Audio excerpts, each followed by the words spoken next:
Hello, welcome to PSR, People Speaking Rail. I'm Mike Bowdendistel. I'm head of intermodal solutions here at FreightWaves, and I'm joined by Joanna Marsh, as always. Joanna, looking forward to reading more of your articles. You've been putting a lot out lately on a variety of topics, but one of the main topics we're hitting home here is the Ohio derailment. By my count, we have about 6 articles up on FreightWaves.com, not including all of the content on FreightWaves TV about this particular topic. What's the latest?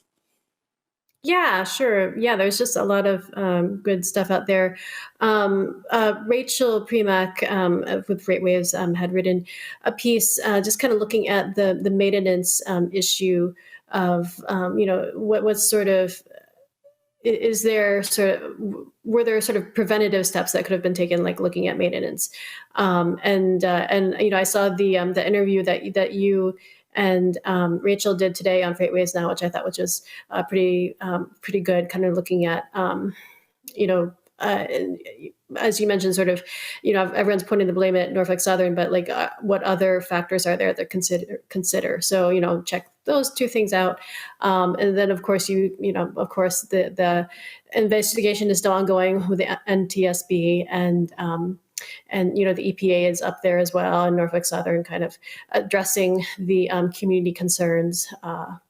And it's interesting because I was looking at Twitter earlier, and just, I think one interesting aspect of this accident is that you have the social media now that you might not have had, like, for instance, 10 years ago with Lac-Mégantic. So you have all this speculation, and also information about what's out there, and what might have caused the derailment. So it's trying to look at the issue while also wading through all of that.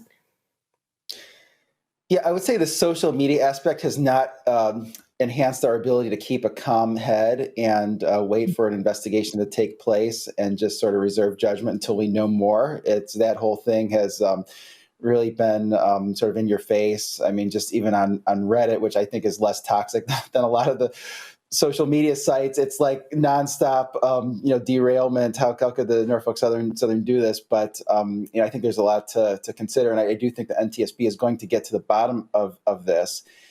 And for some perspective on this and some other topics, I want to introduce our guest, Herman Hackstein, who is the president of the Private Railcar Food and Beverage Association. This is a trade organization comprised of a large number of food and beverage companies, including a lot of household name CPGs. Herman was the CEO of FHW Group up until a couple of years ago. That's the largest lessor of refrigerated rail cars. Herman, thank you for joining us. Thanks for having me. Appreciate it. Absolutely. It's always great to have someone with your level of expertise on FreightWaves. And, we were just chatting before the show about the derailment. I think it's on everyone's mind. And you had some interesting perspective on the wheel bearing issue with the heat generated by those wheel bearings and how often those are replaced. And then you also had some interesting perspective on the detectors that are located every 20 miles on that line. Could you share some of that insight with us? So, it's like you said, social media, whatever it is, everybody's trying to get ahead of what's the cause, where's the smoking gun. And it's got to be very difficult for people like the NTSB to be doing their job and trying to look at all the facts. But from an industry person, we started talking about wheel bearings. Wheel bearings are a daily item. Wheel bearings on a rail car are probably the most regularly, wheel sets, axles, and wheel bearings are the most regularly addressed issue on a rail car. So it's a well-known fact in the rail industry that at that failure point needs to be detected well in advance. And for years, the railroads have deployed these independent sensors in the tracks that are very effective at detecting worn wheel sets, bad bearings, flat spots on wheels, et cetera. So I think there's probably a lot of focus behind the scenes going on right now as to when those detections were made, if those detections were made, were those detectors working properly? The influence of social media, right? So we're picking up Ring doorbell cameras. People are submitting, hey, it came through on my doorbell the other day. Look at this. And I picked it up on a totally non-related station. I saw some video that was posted by somebody that showed flames coming from the wheel, supposedly 40 miles away or 40 minutes away. I don't remember. So yeah, there's a lot of things to investigate, but certainly the technology for detecting these kinds of issues, it's available, and we're assuming it's working and in place. And I'm sure we'll find out from the folks on the ground that are investigating where the gap might be in that area. Yeah, so it sounds like from talking to you that it was really a failure, not so much in the rail car, because these are regular issues that need to be addressed all the time. It's just our regular maintenance. It was the failure to detect the need for maintenance. And so who is responsible for making sure that detectors are functioning properly? I mean, who's detecting the detectors? Is that the railroad, or is that some third-party supplier? No, I think the detectors have a direct feed with the train crews. So I'm not well enough versed to be able to tell you who's responsible for the maintenance or the upkeep of those detectors. Got it. But you really appreciate your insight there. I think it seems like we're at least getting closer, and it is too early to speculate, I think, on exactly what happened. I think the NTSB is going to get to the bottom of this. Also, Herman, wanted to ask you, the reason we had you on, there's so many issues with the private, rail cars. They're having all these service issues. You've done a number of, times you've testified to various organizations, including Surface Transportation Board, to Congress, to other hearings regarding precision scheduled railroading. Can you give us a little bit of an idea of the type of, points you made at those various hearings? So I'll go back to, what is Private Railcar Food and Beverage Shippers Association? So we short name that PRFBA, and PRFBA is an organization of food and beverage companies that are large rail shippers. But in order to belong to the association, you have to also own or lease your own rail car. So these are rail shippers that are committed to rail shipping. They have skin in the game. They have assets, very expensive assets, that they're putting in the hands of the railroad every day, and they need to be very engaged in the railroads to try to make sure that they get good usage of those assets, and that their service that's provided by the railroads is getting them the return on investment that they planned on getting from those assets. So we're about 20 of the biggest of the big, and by that I mean the largest industry players, whether it be in a beverage industry, an adult beverage industry, or a cereal industry. They've all joined us. So initially, we got together because we wanted to have a platform of benchmarking. I'm recently retired as a CEO of the MHW Group, and during that tenure, or part of that tenure, was managing our Crowdtrans rail business, which was a company that contract manufactured and leased refrigerated and insulated rail cars. So a lot of these guys were my customers in the olden days, and I still feel to some extent they're my customers today, because helping them get the efficiency out of the fleet that they deserve for the investment they made makes me feel good at the end of the day. So these guys are initially just looking for ways to talk with each other, benchmark best practices. How do we get better at rail? That started getting into, hey, how about we start getting like town hall style meetings with the big wigs at some of these railroads? Because now we're not just, one company that has 30 or 40,000 railcar shipments a year. Now we're like a large group of companies who have hundreds of thousands of shipments a year. Maybe they'll sit down and want to talk to us. So fireside chats, and then just by progression, you can understand that maybe that wasn't happening as well. So then we started talking to the Surface Transportation Board a little bit more, a lot more. And then eventually we hired a full-time lobbyist, and now we're trying to make our issues, I'll say, heard on Capitol Hill.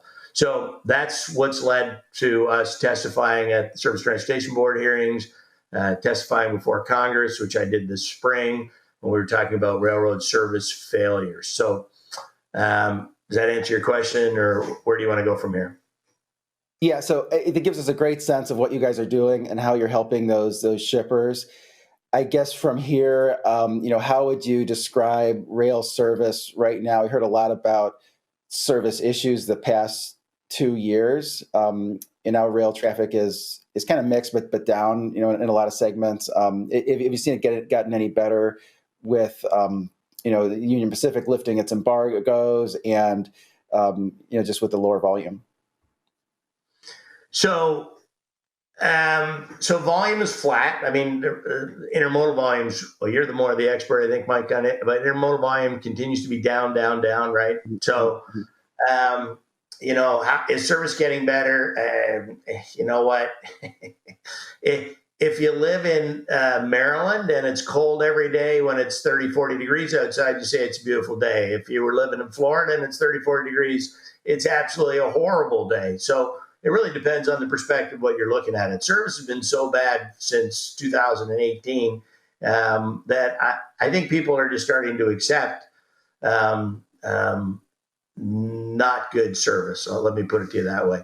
So one of the things that the PERF organization has been spending a lot of time with Surface Transportation Board is trying to establish some kind of first mile, last mile reporting criteria so that we can actually identify, is service getting better? The railroads report wonderful statistics to the Surface Transportation Board today, every week, their train speed and their dwell times and their terminal dwell. And they have all these wonderful statistics that absolutely add up to nothing. They mean not a darn thing to a shipper. Shipper wants to know did the load get picked up on time and did they get delivered on time? And we have that very, very much in the trucking industry, even to some extent in the intermodal industry, but we don't have it in the rail industry in general. So it'd be great to be able to answer your question, Mike, by being able to say, yeah, we were at 80 and now we're at 82 for on-time delivery, but we just don't have that kind of service metric in place with the railroads. And we really need to do that so that we can truly identify fact-based issues when you talk about service. Yeah, it seems like you need to be able to measure it, first of all. And I agree with you that the shipper probably doesn't care if the railroad is moving 15 miles an hour or 30 miles an hour. Does it get there? Does it get there on time or not? Is a better question. When shippers come to you and they want to incorporate rail into their network or are thinking about the balance between truck and rail, and you've always done a lot with box cars and refrigerated, box cars, which, that's competitive with truck. I mean, how do you think about incorporating rail into a supply chain if you're a supply chain manager? So, I think that's I think every supply chain manager has to have diversity in his supply chain. I think he's got to be using barge if possible, but certainly intermodal, truck, and rail. And I think diversity helps you get through the tough times. I mean, everybody knows there just simply wasn't enough capacity to go around during the COVID, peak years. But the guys certainly that had more tools in the toolbox were able to get through it more successfully than others. So, but at the same time, there's other peoples that are, I would say, much more restricted. Like, we've heard a lot of news about the guy in the West Coast that has feed trains coming in. He's got to feed his chickens so that he can produce chicken products for his end customers. So, I mean, he needs a feed train at a time, 50 cars. I mean, that's 200 truckloads. I mean, his infrastructure, his ability to receive truck or switch to truck, it's just not realistic, right? Same thing with many of the other bulk materials, wheat, soybean, all that product naturally works well on rail. So if you're a supply chain guy and you're in a rice factory or a heavy soybean or industry, then you have to have rail in your toolbox. If you're I don't know, maybe a shoe store guy, you could probably get away with not having rail in your supply chain solution. Yeah, certainly there's a lot that really sort of has to go on rail. It's a good perspective. Wanted to ask, you, Joanna, you just put out an article, featuring some of the comments from Herman on the Class 1 railroad shareholder base. Do you want to talk about that a little bit? Yeah, sure. So Herman and I were chatting the other day about some of the research that he was looking into, looking at filings from the SEC, Securities and Exchange Commission, just kind of seeing the who are the investors of the railroads, and it was interesting. I thought, some of his findings, and I guess, Herman, if you want to explain a little bit more about what you saw exactly, and what the significance of that might be. Sure, thanks. I appreciate the opportunity to talk about this because it's become a little bit of the latest passion of our organization. So I'm just going to take two steps back and say, the organization, PERFA, many shippers are trying to figure out how do we influence the railroads? How do we work better with them? How do we get them to grow their business with us? Shippers want more rail capacity. Congress wants more rail capacity. The Department of Energy just produced a white paper that FreightWaves reported on a month or so ago. They want a bigger modal shift from truck to rail. So people want rail, and the question is, how do we influence the railroads to grow their business? Today, the railroads have had flat volume growth over the past, let's say, 4 or 5 years. They've had constant profit growth over that same period of time, but they've done so through pricing and reduction in costs. So they're growing their profit, but they're not growing their business. And we, the shippers and Congress, we need them to take on a larger amount of freight. So how do you do that? And we weren't being successful. And PERF is not the kind of organization that says, okay, the door's closed. We'll come back tomorrow when you're open. We have to try to find a way to get the door to open. And in this case, we wanted to look at, well, what influences the railroads and their decisions? How could we work with the railroads to make it make sense for them to do more business with shippers? And how do we influence that? So you look at the obvious things. We've spent some time with the Surface Transportation Board, and we spent some time with Congress. As you mentioned, we testified before Congress. We've knocked on a lot of doors, and the influence isn't necessarily hitting home. So I thought, well, maybe the influence might come from the investor community, and we were pretty surprised, at the results that we found. In the U.S., and we'll just focus on the U.S. 4 Class 1 railroads, you have the BNSF, the Union Pacific, the CSX, and the NS. So in 2010, the BNSF was purchased by the Hathaway Group, which Berkshire Hathaway, everybody knows that as Warren Buffett. And so those shares are controlled. That railroad is controlled by, we'll say, the direction of the single investor. Then you get down into the next level and you look at the next railroad, you look at the Union Pacific. And the Union Pacific's top 4 investors are the large institutional investors. We're talking Vanguard, BlackRock, State Street, and Jim Capital. Those companies combined have more than 21% of the voting power at the top end of that railroad. It would take the next 25 investors to just match their share. Now, we were talking before, FreightWaves and I were talking before, and say, yeah, so, was that bad or is that good? Well, it goes to, what would it take to influence a railroad? When the management and the board of a railroad make decisions, they put those decisions to vote, and those proxy votes are put out to the investors. Passive investors vote with the board. They list themselves as passive investors with the SEC. They are by nature board supporters.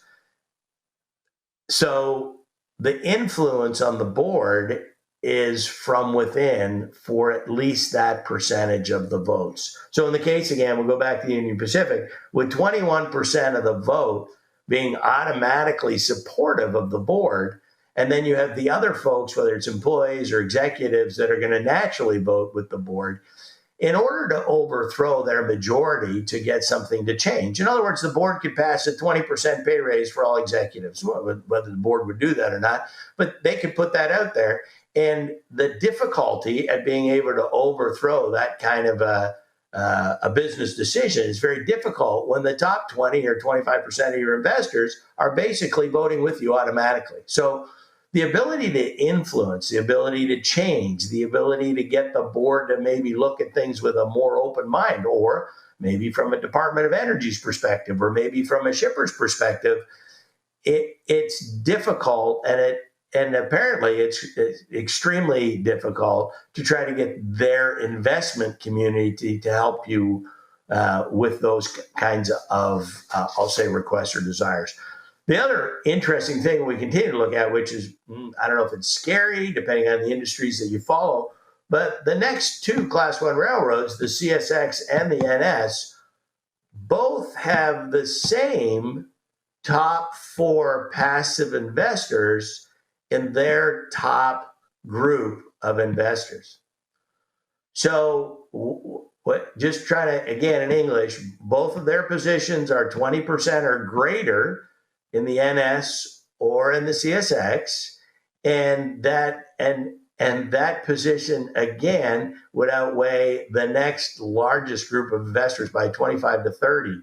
So we have 4 institutional passive investment groups that are controlling such a large share of the railroad's voting stock. It's not a danger, as maybe the initial, it's like, hey, that's not an active investor, it's not going to throw it off track.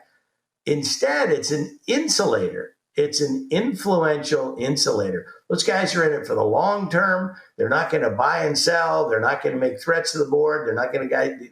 They're trying to make a good long-term, quiet investment.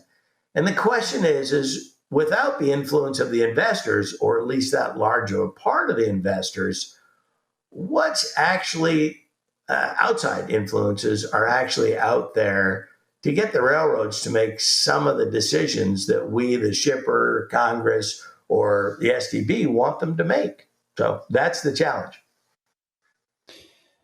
Yeah, that's interesting to me because it seems like, at least from my perspective, a lot of the service issues has come from having the opposite type of investor, where you've had the very activist investor that's gone into railroads, particularly ones that have ORs that are worse than the peer group, push to get a new CEO. New CEO cuts lots of costs.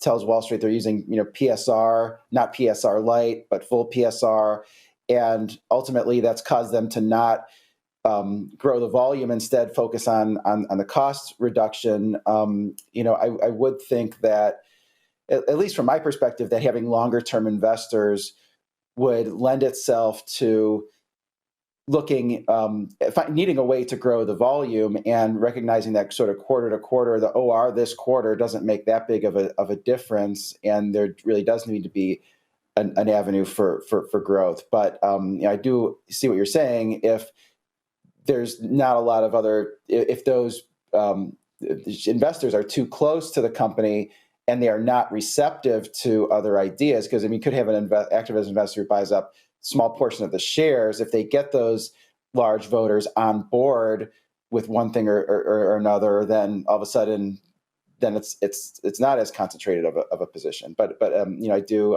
really appreciate the work that you did on that. And the short-term investor is doing exactly what PSR did, right? So if you look at the railroads have laid off 30% of their workforce, everybody's heard that number. And so the railroads cut and changed too quickly to try to react to Wall Street. In general, though, we got to be really careful. Was that for the investors, or was for the guys that have stock options? Who benefits greatly from stock values going up? Wall Street? Absolutely. But everybody that has shares, stock options inside the railroad also benefits very highly from that. And having a look at who inside those railroads has that greatest, shall we say, win. So I just want to make sure that it's investors at Wall Street and yes, they're looking for a quick spike and a good growth in value of their shares, but there's also a lot of other beneficiaries inside the railroad that appreciate that happening. Yeah, there's been plenty of incentive to lower the OR and grow earnings, and less incentive, I think, to provide excellent service and grow the volume, unfortunately, for a lot of the companies that you work very closely with, Herman. So that's really all the time we have, but thanks very much, Herman, for joining us today on PSR. Where can folks reach out to you? Thank you. Where can folks reach out to you? Just to your website, the Private Railcar Food and Beverage Administration, or is there a better way? Sure. No, that's the best way. HAXine at PERFA. That'd be the great way to get a hold of me. Thanks. Okay. Well, thank you. Hope everyone has a great day.